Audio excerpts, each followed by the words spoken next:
최종 오늘 발표하면 전체적인 수업들이 일단 끝나게 되고 인사 말씀은 제가 나중에 끝나면 다시 드리겠습니다.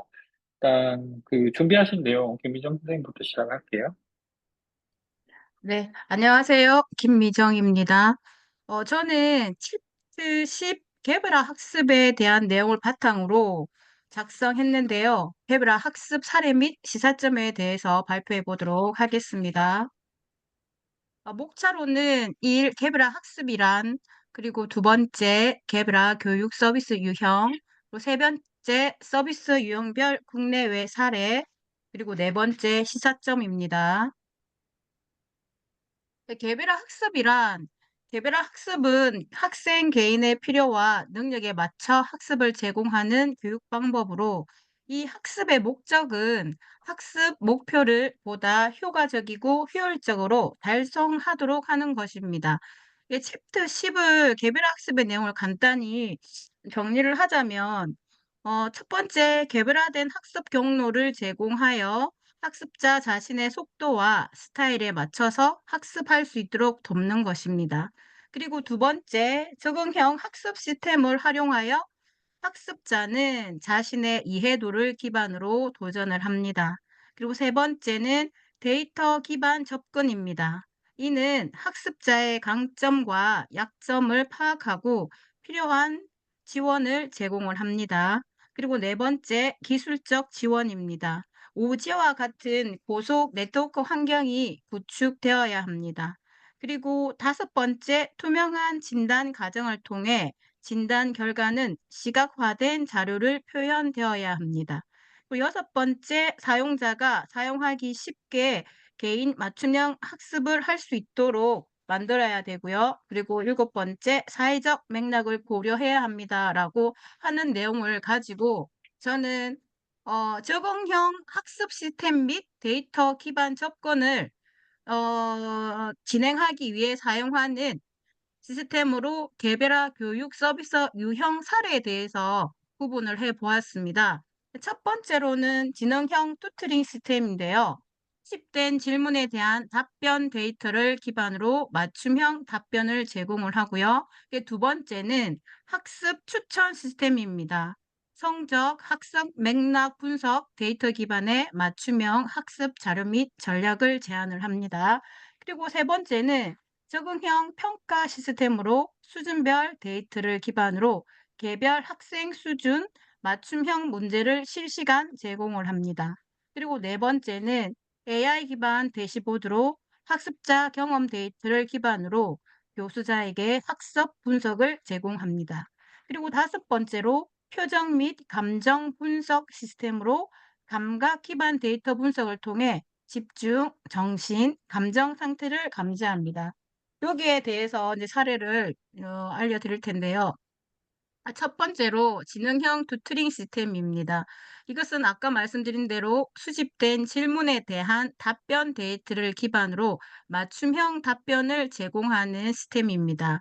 국내에는 뮤지오라고 하는 아카가 개발한 커뮤니케이션 AI 엔진 뮤즈를 탑재한 AI 로봇입니다. 영어 회화 학습 시스템 및 실력 측정용 알고리즘을 탑재하여 영어 실력 측정 향상에 도움을 주며 학생 수준에 따라 영어 대화 난이도를 AI가 스스로 조정하는 등 교육형 AI 기술에 초점을 둔 것입니다. 2020년 3월 제주도 서귀포시 무령 초등 중학교에서 처음 도입된 이래 현재 50곳이 넘는 국내 공교육 기관에 도입이 되었습니다. 어 추천 사용법으로는 영어 같은 경우에는 배울 내용을 뮤지오에 입력하면 비너스 챗 AI 대화 등의 방식으로 영어를 학습할 수가 있다고 합니다. 그리고 실가나 정보 같은 경우에는 생활 속에서 로봇의 활용 사례를 경험해 보고 로봇의 작동 원리와 활동 분야를 탐색할 수도 있습니다. 그리고 메시아 같은 경우에는 미국 수학 공부에 대한 시스템인데요. 미국 중고등학생용 수학 지능형 교육 시스템으로 맞춤형 실시간 피드백과 상황별 힌트를 통하여 1대1 코칭하여 학생들의 수학 기술 수준을 실시간 반영을 합니다. 학생들의 성취와 5개념의 진도를 살펴보고 학습 과정에 대한 모니터링 및 개별화된 학습 경로를 안내합니다.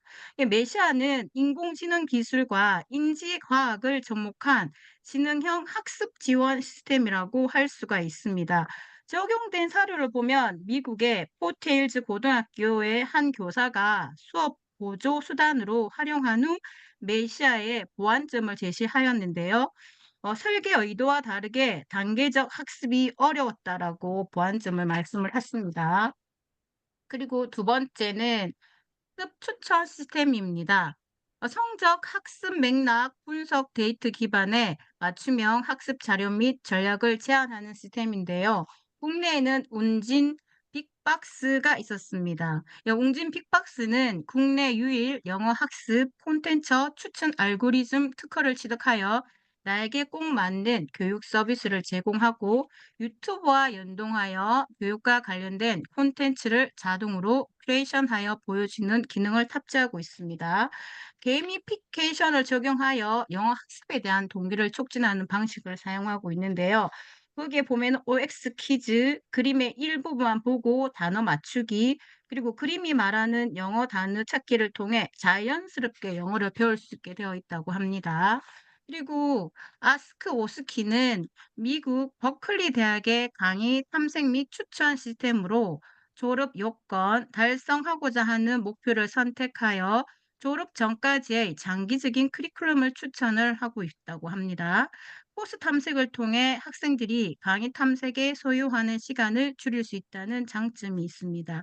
개인 맞춤형 탐구 및 학위 계획 시스템이라고 이야기했습니다. 세 번째는 적응형 평가 시스템으로 수준별 데이터를 기반으로 개별 학생 수준 맞춤형 문제를 실시간으로 제공을 하는데요. 국내에는 칸다라고 하는 시스템이 자체 개발한 OCR 강학 문자 인식 기술을 활용하여 학생들이 모르는 문제를 찍으면 단 5초 안에 문제를 인식하고 동영상 풀이, 강의, 내신 기출 자료 등 맞춤형 학습 콘텐츠를 제공을 합니다. 판다는 풀이 검색 앱을 넘어서 자체 개발한 수식 자동 풀이와 LLM 기반 문제 풀이 튜트 등의 기능을 통해 각 학생 개개인에게 최적화된 학습 경험을 제공하는 종합 교육 서비스로 자리 잡고 있다고 합니다. 그리고 패티 브레인이라고 하는 시스템이 있는데요. 이것은 학생들이 패티라고 하는 가상의 학생을 가르치면서 중학교 과학 커리큘럼의 해당 개념을 깊이 있게 이해할 수 있도록 설계되어 있습니다. 패티의 이해도를 측정하기 위해 패티가 퀴즈를 치르게 할 수 있도록 자동으로 문제를 생성을 합니다. 그리고 학생들이 관련 내용을 탐색할 수 있도록 지원하고 기존 모델에 링크를 추가하거나 수정해야 할 곳을 확인할 수 있습니다. 그리고 네 번째는 AI 기반 대시보드인데요. 학습자 경험 데이터를 기반으로 교수자에게 학습 분석을 제공을 합니다. 국내에는 웅진 스마트올이라고 하는 초등 전 과목을 콘텐츠로 해서 하고 있는데요. 웅진 스마트올은 개별 학생의 교과 진도, 성취도 수준, 예측 정답률 등을 분석하여 맞춤형 학습 경로를 제공을 하고 있습니다. 관리자는 이를 통해 학생별 학습 완료율, 개념별 평균, 정답률 등 학생들의 학습 현황을 실시간으로 한눈에 파악할 수 있고 이에 대한 분석 결과를 확인할 수 있습니다. 그리고 브랜치 마인드는 미국 학생들의 읽기, 쓰기, 수학, 행동 영역에 대한 평가 데이터를 활용하여 학생들의 수준을 파악하고 교사의 지원이 필요한 학생들의 문제를 대시보드를 통해 확인하여 진행 사항을 추적할 수 있습니다. 네, 다섯 번째로 표정 및 감정 분석 시스템인데요. 감각 기반 데이터 분석을 통해 집중, 정신, 감정 상태를 감지하는 시스템입니다. 우리나라에는 시소라고 하는 소프트웨어가 있는데요. 시선 추적 데이터를 활용하여 강의별 집중도 판별, 집중도가 떨어진 구간은 다시 복습할 수 있도록 정량적인 지표를 제공을 하고요. 학습자가 스스로를 객관화해 목표 달성을 이룰 수 있도록 지원하고 동일한 콘텐츠를 학습했거나 비슷한 연령대의 다른 참여자의 집중도와 비교할 수도 있습니다. 현재 레드펜 AI 수학, 와이즈 캠프, 초등 나라에서 이를 활용하고 있다고 합니다. 그리고 클래스룸 테크놀로지즈 교실 기술이라고 하는 건데요. 이 시스템은 카메라 분석을 통해 학생들이 지루해하거나 혼란스러워하는지 등의 감정을 평가합니다. 학생의 감정과 상황 정보를 결합하여 학생의 이해 상태를 평가하여 개인 맞춤형 교육 서비스를 제공하고 있습니다. 예, 그래서 이렇게 살펴보아 같이 해서 국내 사례도 한번 살펴보았는데요. 대구시에 개별화 학습 지원 시스템이 있었고요. 그리고 부산에 스마트 학습 환경을 구축하는 사례도 있었고요. 서울시 교육청에 개별화 학습 모델이 있었고, 경기도 교육청에 1인 1기 프로젝트가 있었습니다.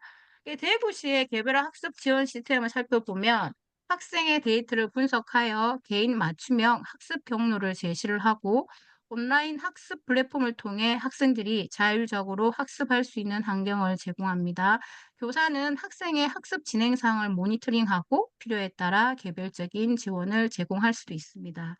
부산의 스마트 학습 환경 구축은 학생들에게 태블릿이나 노트북을 사용하게 하여 다양한 학습 자료에 접근할 수 있고 학생의 학습 성과에 따라 문제의 난이도를 조정하여 최적의 학습 경험을 할 수 있도록 돕습니다. 그리고 학생들은 그룹 프로젝트를 통해 서로의 강점을 활용하고 협력하여 문제를 해결하는 경험을 쌓을 수도 있습니다. 부산시 교육청은 온라인 디지털 학습 지원과 온 오프라인 학습을 연결하는 블렌디드 교실을 활용하여 실제적 학습을 통한 학생의 학습 주도권을 강화하고자 한다고 합니다. 그래서 서울시 교육청의 개별화 학습 모델은 개별화 학습을 지원하기 위해 다양한 프로그램을 운영하고 있는데요. 학생들은 학기 초에 진단 평가를 통해 자신의 학습 수준을 파악을 합니다. 교사는 학생의 수준에 맞는 다양한 학습 자료를 제공하며 학생들은 자신의 학습 계획을 세우고 목표를 달성하기 위해 필요한 자료를 스스로 찾아보는 경험을 할 수도 있습니다. 이 경기도 교육청의 1인 1기 프로젝트는 자신이 선택한 분야의 전문가와 멘토링을 통해 심화 학습을 진행하여 자신의 관심사에 맞는 프로젝트를 기획하고 실행합니다. 이 프로젝트를 완료하고 난 후 학생들은 동료 및 교사로부터 피드백을 받고 이를 바탕으로 자신의 학습을 반성하고 개선할 수도 있습니다. 경기도 교육청의 이 프로젝트는 전국 최초 경기형 기본 학력 성적과 학력 평가 체제를 개발하였다고 합니다. 그리고 국외 사례로 살펴보면은 미국의 플립드 클래스룸이라고 하는 학생들이 집에서 강의를 듣고 교실에서 문제 해결이나 토론을 하는 방식인데요. 학생들이 자신의 속도에 맞춰서 학습할 수 있도록 돕습니다. 교사는 학생들이 온라인 강의를 시청한 후 교실에서 학생 개개인에게 맞춤형 피드백을 제공하여 학습을 지원할 수 있습니다. 2000년대 후반에 간헐적으로 실시하다가 현재는 많이 확산되어서 미국에서 실시하고 있다고 이야기하고 있습니다. 캐나다의 개별화 학습 계획 같은 경우에는 IEP라고 하는 학생의 강점과 약점을 분석하여 개인 맞춤형 학습 목표를 설정을 합니다. 교사는 이 목표를 달성하기 위해 필요한 자료와 방법을 제공하고요. IP는 정기적으로 평가되며 학생의 발전에 따라 목표와 방법이 조정이 됩니다. 이를 통해서 학생은 지속적으로 자신의 학습을 개선할 수도 있다고 합니다.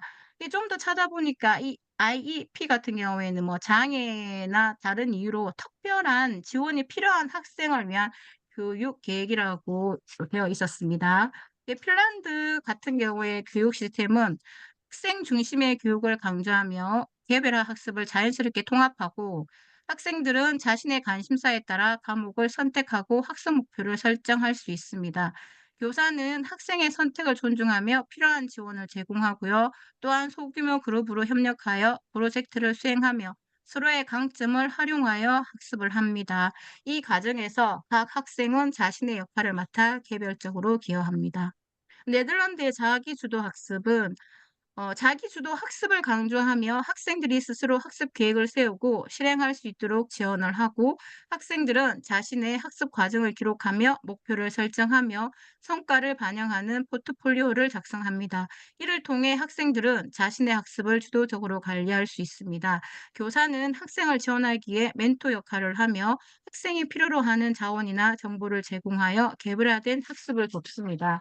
네, 마지막으로 시사점에 대한 장점은, 개별화 학습을 통해 학생들의 참여도를 향상시키는 방법은 다양합니다. 지속적인 피드백, 다양한 학습 자료 제공, 협력 학습 환경 조성, 기술 활용 등이 있습니다. 교사가 개별화 학습을 적용했을 때 학생들은 학습에 대한 흥미가 증가되고 자기 주도적 학습 태도가 향상되며 자신감이 향상되고 협력적 태도가 정진되고 긍정적인 정서적 반응 등의 변화를 경험할 수 있습니다. 이러한 변화는 학생들이 수업에 더 적극적으로 참여하도록 유도하며 전반적인 학습 효과를 높이는 데 기여합니다. 단점으로는 개별화 학습은 대량의 개인 데이터를 수집하고 분석하므로 개인정보 유출이나 오용의 위험이 존재합니다. 학습자의 동의 없이 사용될 경우 신뢰를 잃을 수 있습니다. 또한 알고리즘의 오류나 데이터 분석의 한계로 인해 잘못된 학습 자료가 제공될 수도 있습니다. 이는 학습 효과를 저하시키는 요인이 됩니다. 지나치게 의존할 경우 문제 해결 능력이 감소하고 고입 비용으로 인해 교육 불평등이 발생할 수 있습니다. 또한 온라인 학습으로 사회적 상호작용이 줄어들어 사회적 기술 발달에 부정적 영향을 미칠 수 있어 균형 잡힌 접근이 필요합니다. 그래서 내린 결론은, 개별화 학습은 학생들의 학습 동기와 성과를 높이는 데 중요한 역할을 하고 있으며, 국내외 사례에서 볼 수 있듯이 기술을 활용한 맞춤형 학습은 학생 개개인의 필요를 충족시키고 학습 경험을 향상시키는 데 효과적입니다. 앞으로는 교육 기술의 발전과 함께 더욱 다양한 개별화 학습 방법이 개발될 것으로 보이고요. 이를 통해 교육의 질을 높이고 모든 학생이 자신의 잠재력을 최대한 발휘할 수 있는 기회를 제공할 수 있을 것입니다. 따라서 균형 잡힌 접근이 필요하며, 데이터 보호를 강화하고 비판적 사고를 증진시키며 기술 접근성을 높이는 노력이 필요합니다. 네, 감사합니다. 네, 이상입니다. 네, 수고하셨습니다. 그냥 제가 조금 길어져서 질문 한 가지만 드릴게요. 네. 그, 이제 개별화 교육의 단점을 아까 마지막에 말씀 주셨는데, 이거를 만약에 극복을 해야 된다고 하면, 그 교사의 입장에서 어떻게 보완을 할 수 있을지에 대해서 좀 의견이 주시면. 여기에서 살펴보면은 개인정보 유출에 대한 부분에 단점이 있어서요. 교사 같은 경우에는 학생과 학부모에게 개인정보 수집이나 사용에 대한 명확한 정보를 제공하고 동의를 받는 절차를 철저히 이행해서 신뢰를 쌓아야 된다고 생각을 합니다. 그리고 학생들에게 데이터 관리의 중요성을 꼭 교육하고, 그리고 알고리즘의 한계를 비판적으로 평가하도록 유도해요. 잘못된 정보에 대한 경각심을 높여야 할 것이고, 그리고 인공지능에 대한 도구에 너무 의존하지 않도록 본인이 스스로 수업에 할 수 있도록 이렇게 다양한 학습 자료나 아니면은 뭐 다양한 그런 정보를 얻기 위해서 좀 노력을 해야 되지 않을까라고 생각이 들고, 이렇게 할 수 있도록 교사는 학생들에게 계속해서 서로 상호작용해서 어 그 단점을 극복할 수 있도록 해야 될 거라고 생각이 듭니다. 네, 알겠습니다. 아닙니다. 수고하셨습니다. 네, 네. 그러면 이제 박나영 선생님 순서니까 박나영 선생님 준비하시고 바로 시작 부탁드릴게요.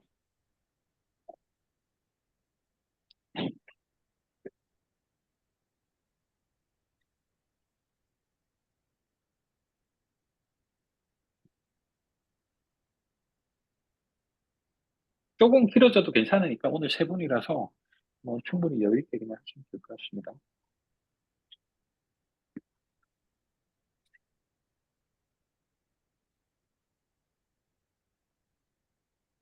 네. 네, 바로 시작하시죠. 네. 소셜 러닝이라는 게 사람들이 아고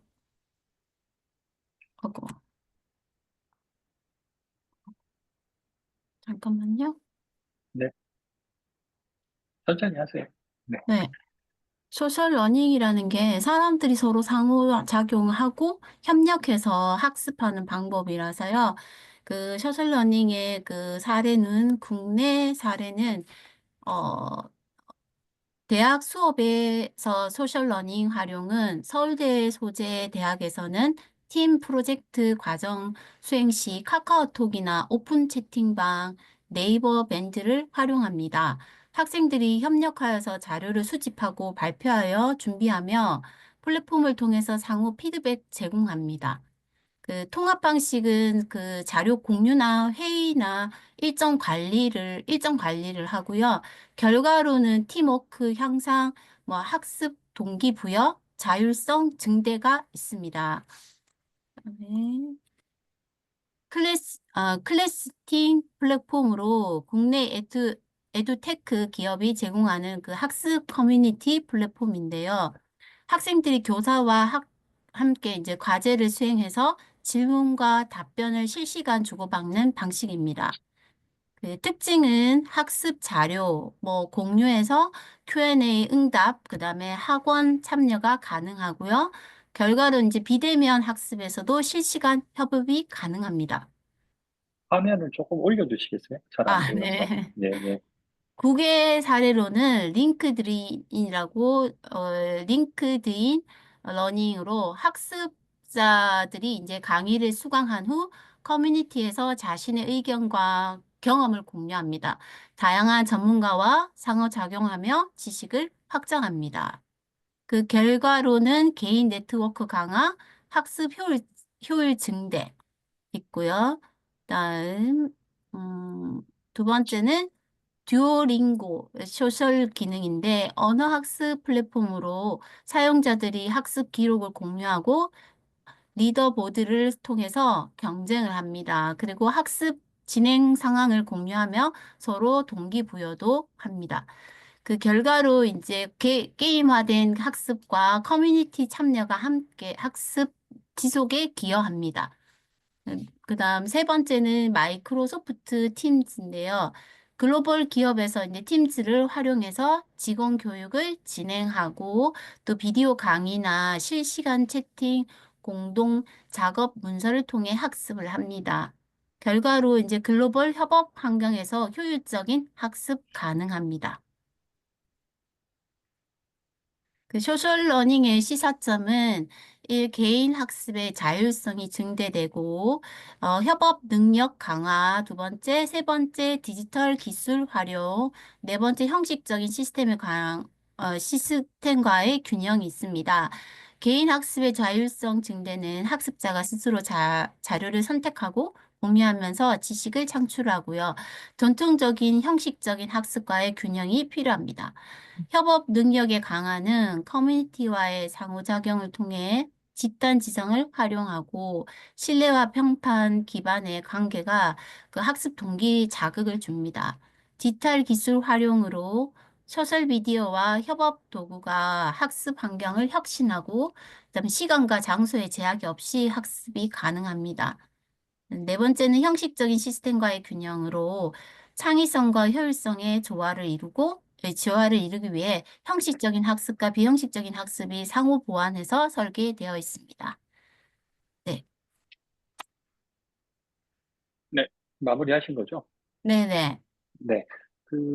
그러면 제가 질문을 좀 한 가지 드리면, 제가 수업할 때 계속 스캐폴드에 대한 네. 이야기를 많이 했는데, 그 네. 스캐폴드가 소셜 러닝에서 어떤 의미가 있는지에 대해서 한번 말씀해 네. 주시겠어요? 네. 그 스캐폴드라는 자체가 원래 무한한 새로운 지식을 작동하거나 문제를 그 해결하는 과정에 그 독립적인 학습할 수 있도록 제공하는 뭐 약간 임시 지원 발판? 그런 의미로 되는 건데, 뭐 건축 공사에서는 뭐 비계라는 의미도 있지만 그 발판 역할을 해주는 거죠. 그래서 저희가 그 뭔가 선생님의 개입을 통해서 학습자가 멈춰져 있는 그런 부분들을 올라갈 수 있도록 있게끔 도와주는 그런 개념으로 쓰이는 것 같습니다. 그게 스캐폴드가. 네. 그래서 스캐폴드 소셜 러닝이라고 표현하는데 그 개념 자체를 조금 더 확장하는 것 같고, 그 전통 학습과 소셜 러닝을 연결해서 묶은 것 같고, 같으면서 형식적인 지식이나 사회적인 지식이 결합이 되고 이게 어떤 개인적인 경험에 보태어져서 결합이 되면서 그게 하나의 새로운 지식으로 형성되는 게 그 스캐폴드 소셜 러닝인 것 같습니다. 네, 알겠습니다. 그러면 마지막으로 전미영 선생님 준비되셨으면 바로 시작해 주십시오.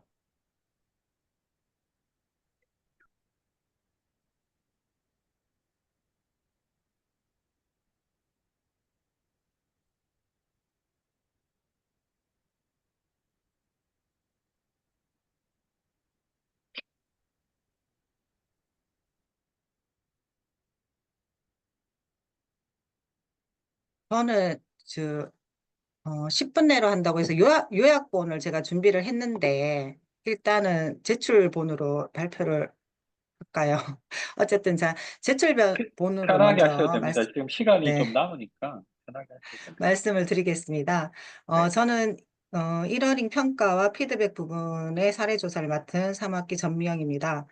어, 평가 피드백에서 저는 일단 제가 생각하는 온라인 평가의 정의는 학습 과정과 결과를 분석해서 목표 달성 여부를 확인하는 체계적인 과정이다. 이렇게 보고 학생의 학습을 향상시키고 유의미한 활동을 성장에 기여할 수 있는 그러한 이제 평가가 좋은 평가다. 이렇게 생각하고 이에 대한 핵심 요소로는 저는 세 가지를 생각을 했었습니다. 평가라는 것은 일관된 결과를 제공해야 된다고 생각해서 여기서 신뢰성이라는 바탕이 돼야 된다고 생각하고 평가가 목표에 부합해야 된다는 생각에 타당성, 그 다음에 즉각적인 피드백이 되어야 된다고 생각해서 실시간성 이렇게 세 가지 핵심 요소를 저는 봤는데 저희 이제 책에서는 두 가지 도전 과제와 피드백 두 가지 축을 강조한 것 같습니다. 일단 이 바탕으로 저는 두 가지 적용 사례를 제가 조사를 했는데요. 어, 국외 사례로는 헤드스타트라는 유아 교육 프로그램의 적용 사례를 제가 분석을 했고, 국내 사례는 사실 유아 교육 프로그램 제가 사실 경험을 안 해봤기 때문에 문헌적인 것밖에 안 되기 때문에 국내는 제가 실제 경험한 사례를 적용해서 두 가지 사례를 예시로 소개를 해드리려고 합니다. 헤드스타트라는 이 이제 그 프로그램은 저소득 이제 미국에서 저소득 유아를 대상으로 한 조기 교육의 복지 지원 프로그램으로 이렇게 조사가 되었고요. 아마 미국에서는 1965년도부터 정부 주도하에서 유아 교육 프로그램이 이렇게 제공되고 있는 것 같습니다. 특징은 교육과 건강, 부모 참여를 통합적으로 지원하는 프로그램인데요. 이 프로그램에서 TS 골드라는 이제 평가 이제 도구를 사용함으로써 이 이제 효과가 어떻게 되었는지를 보여주는 사례를 제가 가지고 왔는데요.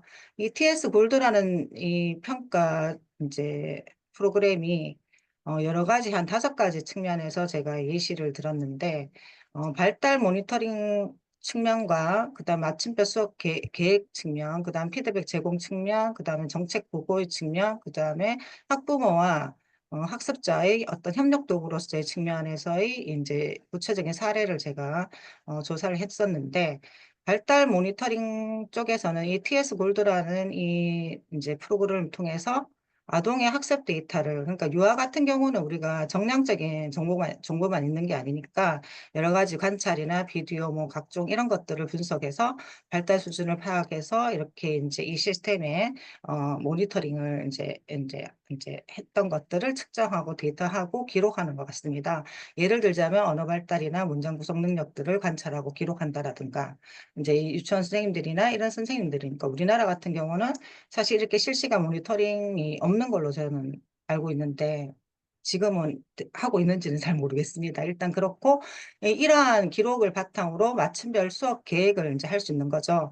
유아들 같은 경우에 그런 기록을 통해서 기존의 평가 데이터를 활용해서 개별 학습 이제 아동들의 어떤 학습 목표 이 이제 TS 골드라는 게 구체적으로 보니까 중거 참조 평가라고 해서 척도들이 있더라고요. 거기에 뭐 이제 달성되는지 못하는지에 따라서 교육 활동을 좀 더 강화할 프로그램을 설계할 수 있는 이런 밑바탕이 되는 것 같습니다. 그래서 수학적 사고가 부족한 아이들은 좀 더 수놀이로 활동 계획을 더 한다라든가 이런 선생님들끼리 이렇게 연속적인 어떤 체계화되고 연속적인 그런 프로그램이 강화될 수 있고 그런 것들을 기존에 이제 이런 자료들을 통해서 실시간 가능한 것 같고요. 이러한 이제 실시간 모든 것들을 정량적인, 비정량적인, 뭐 정서적인 이런 것들을 통합해서 이제 데이터를 축적했기 때문에 주기적으로 부모와 아동이 평가 결과를 서로 설명하고 다음 단계에 어떤 안내를 할 수 있는 이런 피드백이 제공이 실시간으로 가능하다는 점. 그리고 이 예로서는 사회 정서적 발달이 필요한 경우에 뭐 강준평이라든가 이런 것들 활동을 추천할 수 있다라든가 이런 것들이 제공되는 것 같고 정책 보고라는 건 이 프로그램 자체가 정부 주도하에 지원금을 받아서 하는 거니까 정부 입장에서는 어떤 실증적인 뭐 데이터나 뭐 시각적인 이런 것들을 필요로 하는데 이렇게 체계화돼서 이제 데이터와 비정량, 정량 데이터들이 주 단위로 뭐 시 단위로 아무튼 그 구조화도로 전부 다 데이터화가 되니까 이 데이터를 가지고 뭔가 분석하기에 어, 이제 시각적인 분석 프로그램이 잘 적용이 되고 또 주마다 이런 것들을 서로 또는 아동들의 시나 뭐 구마다 어쨌든 그런 비교 이제 분석의 자료들이 잘 제공되기 때문에 정책 보고하는 데도 굉장히 용이하게 사용되는 것 같고요. 가족과의 협력 도구는 뭐냐면 이 TS 골드 프로그램을 통해서 부모가 아동의 학습 상대를 실시간 또 이렇게 활용이 될 수 있고 그냥 가면 결과지만 보는 거와 과정이 다 기록돼 있는 거랑 또 차이가 있고 이런 것들을 실시간 또 피드백으로 이제 활용을 하기 때문에 부모의 참여도도 높고 이 3자 간의 어떤 참여도와 몰입도나 만족도가 높아지는 것 같더라고요. 제가 이제 이거는 문헌조사로만 돼 있어서 저는 그렇게 파악이 됐고 그래서 이러한 평가 도구의 특징으로는 당연히 관찰 기반의 평가가 가능하고 온라인 플랫폼을 활용해서 갖가지 이런 디지털 도구들이 지원이 되고 있고 발달 기준 연계가 가능하다는 거, 그다음에 개별화 당연히 이제 이러한 정보들이 많기 때문에 개별화 학습 지원이 충분히 가능하다는 그러한 장점이 있었습니다.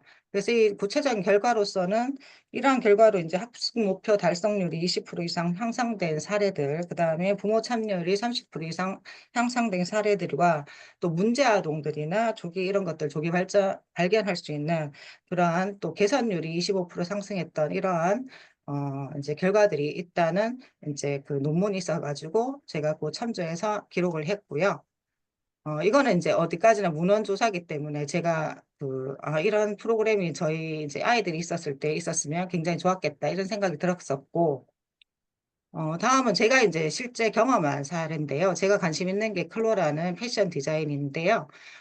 그러니까 기술 중심의 어떤 이런 교육들이 디지털이나 온라인화로 하면 되게 좋겠다는 생각에서 제가 이런 것들 경험했는데, 실질적으로 클로라는 건 교과 영역 특화 학습 플랫폼 중에 하나입니다. 그래서 패션 디자인이라는 기술 교육인데요.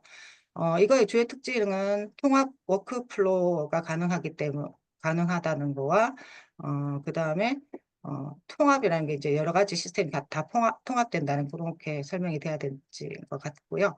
고급 시뮬레이션 기능이 가능하다는 게 2D, 3D 뭐 이렇게 입체적인 여러 가지 지원 기능이 있고요. 그 다음에 통합성과 호환성은 다양한 이제 어도비나 이런 것들을 시스템 통합해서 서로 호환해서 연결해서 사용할 수 있는 장점이 있다는 거.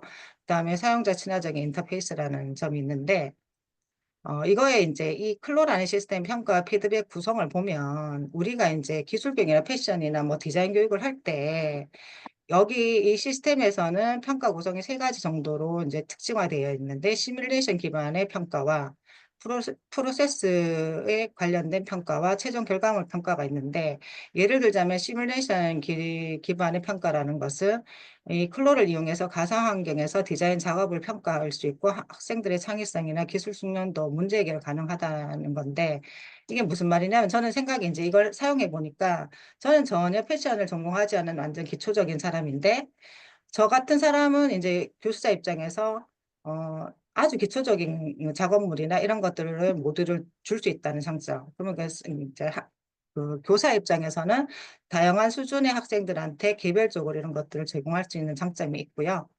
그다음에 프로세스 평가 중간 과정이 모든 과정들이 다 기록이 되기 때문에 결과물에 어떤 잘못된 점, 오류가 있다면 어느 부분에 잘못됐는지 알 수 있다는 거죠.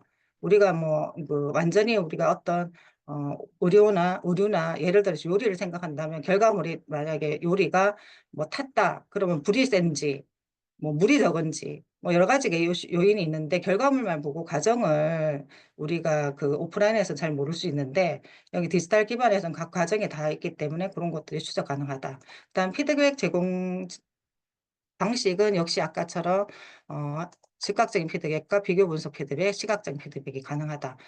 여러 가지 활용 방안도 있고요. 시사점은 좀 짧게 말씀드린다면 이렇게 두 가지 다 비교를 하니까 제가 시사점은 두 가지 다 이제 우리가 데이터 기반 평가와 실시간 피드백의 중요성이 굉장히 중요하다. 그리고 디지털 기술을 활용하면 학습의 참여도와 성과를 높이는데 굉장히 기여할 수 있고 교육자나 또 실무 환경에서 어떤 필수적인 요소로 앞으로는 더 이제 자리 잡겠다. 저는 이렇게 생각했습니다. 이상 발표 마치겠습니다. 네, 수고하셨습니다. 개인적인 경험까지 들어가 있어서 내용들은 훨씬 더 좀 풍부했던 것 같아요. 그래도 제가 좀 질문이 좀 있어서 그 질문 네, 좀 드리면, 말씀하세요. 보통 이제 학습의 이 챕터에서 보통 그 필요한 요소로 이제 도전 과제하고 피드백인데 여기서는 주로 피드백만 주로 다루신 것 같아요. 그러니까 예를 네네. 들면 도전 과제라고 하면 어떻게 보면 학생들한테 동기부여를 주는 입장에서도 되게 중요한데 만약에 지금 하고 계신 이 플로우라고 하는 방식으로 만약 한다면 동기부여를 어떤 식으로 하고 도전 과제를 어떻게 전달할 건지에 대해서 한번 이야기해 보시겠어요?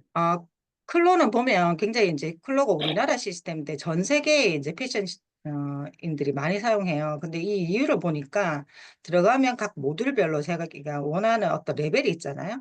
뭐 전문가나 초보자나 아니면 뭐 패션 내가 디자인을 하고 싶은지 아니면 가상의 공간에서 어떤 그 뭐 게임 디자인을 하고 싶은지 의류도 가상 의류가 있고 실제 의류가 있으니까 그런 것들에 따라서 모듈화가 잘 돼 있고 거기에 맞는 레벨이 돼 있고 거기에 만약에 이제 성취가 됐으면 그에 대한 이제 뭐 여러 가지 이제 그 피드백이 바로 즉각적으로 오거든요. 잘못됐다, 좋다, 아니면 다른 글로벌하게 여러 가지 이제 그 워크스페이스가 있어가지고 거기에 이 정도면 뭐 올려봐라 뭐 이런 것들이 있어요. 그러니까 그런 것들이 굉장히 좋은 피드백 하나라고 생각이 들어지고 음, 어, 그 도전 과제라는 게 저는 생각했을 때 이게 목표인가 아닌가 수준별 음, 저는 음, 그렇게 생각했거든요.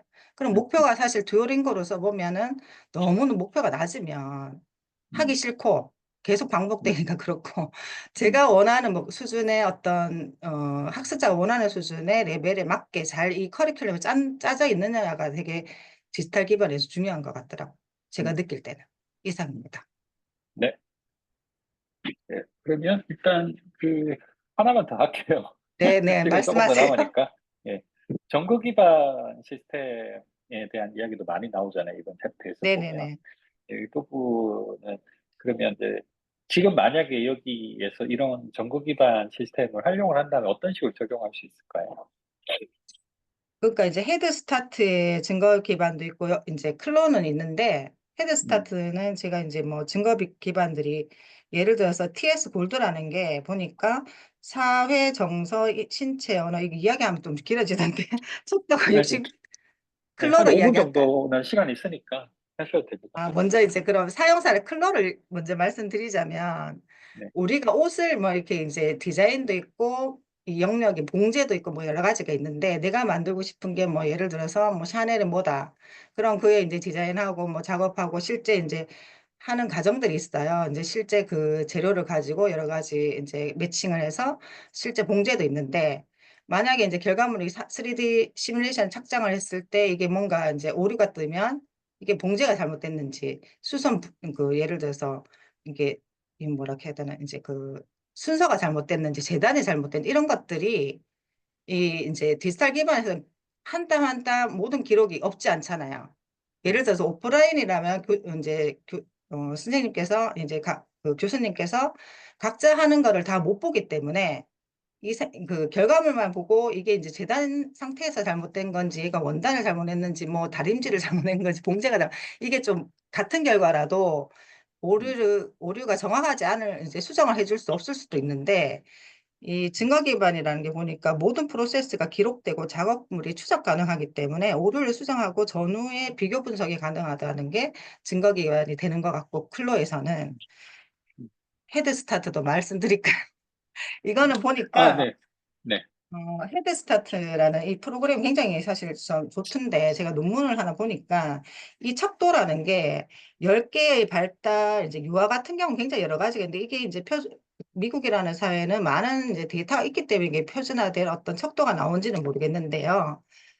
사회 정서나 신체, 언어, 인지, 읽기, 쓰기, 수학, 과학, 사회교육, 예술, 영어 습득 과정의 10개의 발달 과정과 학습 영역에서의 핵심과 세부 목표를 총 66개로 세분화돼서 설정을 하고, 이를 다시 이제 연령별 성취 기준으로 상세히 구분해서 단계별로 지표와 이제 그 예시가 있다고 하거든요. 그래서 이거를 가지고 준거 참조 평가를 가지고 그러니까 미국 전역의 이제 교사들은 이 기반으로 해서 TS 골드를 통해서 교사가 유아를 관찰한 기록들을 시각, 사진이나 동영상 등 실시간 근거 자료를 수집해서 거기에 등록을 하면 티칭 스트레치라는 이 온라인, 그러니까 TS 골드에서 제공하는 이 플랫폼을 통해서 평가 영역이 준거가 주는 이제 벤치마크를 통해서 이 세부의 어떤 이런 것들이 이제 평균 이상이냐 이하냐 뭐 여러 가지가 이제 지표가 나오는 것 같죠. 그러니까 이제 평가에 좀 표준화가 일관성 있게 된다.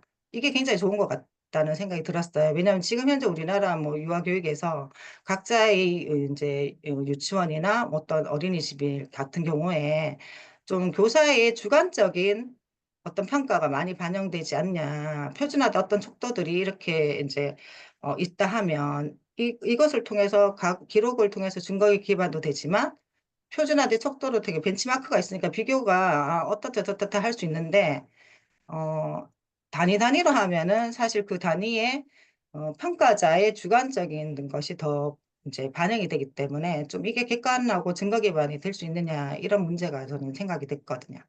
이상입니다. 네. 있습니다. 제가 그 일일이 답변 주신 거에 대해서 제가 피드백을 일부러 안 하는 이유는 네, 그동안 말씀하세요. 이제 수업 시간에 이제 충분히 설명을 좀 했다고 생각됐고, 어쨌든 이해를 잘 하고 있는지 없는지에 대해서 확인만 좀 하려고 했기 때문에 양해를 좀 부탁드리고요. 어쨌든 이번 과정이 이제 지금 이걸로 다 끝났습니다.